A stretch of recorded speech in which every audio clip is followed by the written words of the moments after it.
원장님, 저번 시간에 대사를 배우면서 아이들 식단의 중요성을 알게 됐는데 아이들한테도 단백질이 중요한가요? 그렇죠.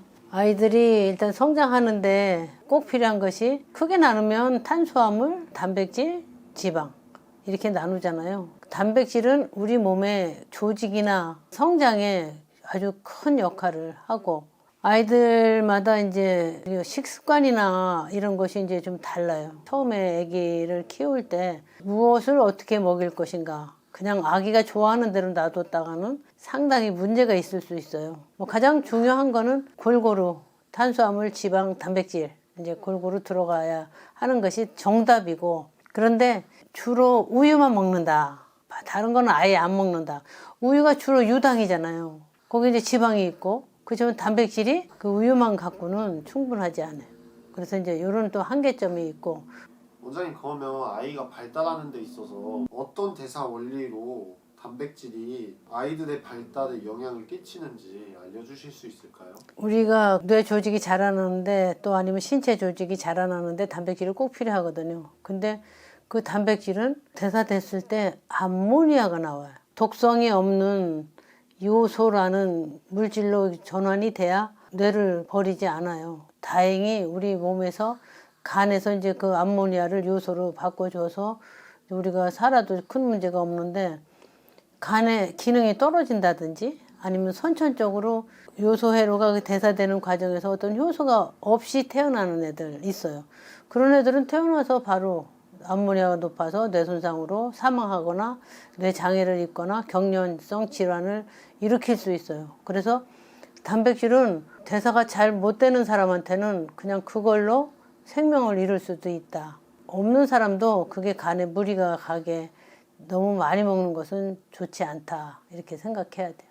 원장님, 그러면은 단백질은 어떤 식으로 섭취하는 게 좋을까요? 우리가 병원에서 이제 아기들이나 이제 부모님들한테 아이가 성장이 정상으로 잘 자라고 있는가, 아이들 또래에 자라나는 성장 커브에 꼭 비교를 해요. 키 성장, 그다음에 몸무게 성장, 머리 둘레 성장이 골고루 균형 있게 잘 자라나, 만일 자라지 못할 경우에는 어떤 성장이 주로 문제가 되나, 음식 습관이 어떻게 돌아가고 있는지. 아이들이 개월수별로 성장 그 방향에 맞춰서 단백질이라든지 탄수화물 이런 거를 골고루 섭취를 해야 되는데, 단백질이 조금 부족하다고 하면은 단백질 섭취는 뭐 요즘 식품 되게 많이 나오잖아요. 원초적인 것들을 먹는 게 가장 좋은 섭취 방법일까요? 어떤 음식이 좋다, 어떤 영양제가 좋다, 뭐 이렇게 너무 집착하지 말고 쉽게 생각해요. 밭에서 나온 단백질은 콩이나 두부나 두유 이런 쪽에서 한 가지를 취하다. 또 하나는 이제 고기에서 한 가지를 취하자.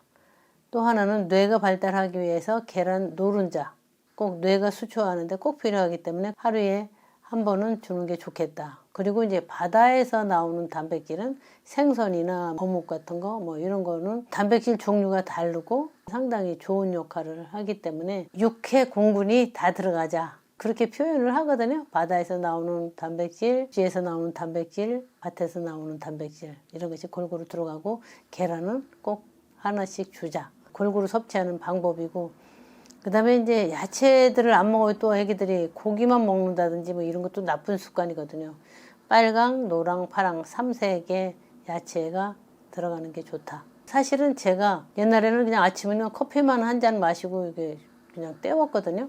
근데 내가 미국 가서 보니까 이 음식을 안 먹으면 어떻게 되는 거를 내 눈으로 경험하고 나서는 절대로 끼를 거르지 않고 사는 거예요. 그래서 내 건강의 비결은 골고루 먹는다, 절대로 굶지 않는다, 절대로 많이 먹지 않는다. 그 세 가지 가장 기본적인 원리다, 이렇게 말씀드리고 싶어요. 이게 애기들을 키우다 보면 아이고 왜 우리 아이는 크지 않을까, 우리 아이는 왜 이렇게 뚱뚱할까, 여러 가지 아마 문제가 많을 것 같아요. 혹시 궁금한 거 있으면 댓글로 남겨주시면 좋겠습니다.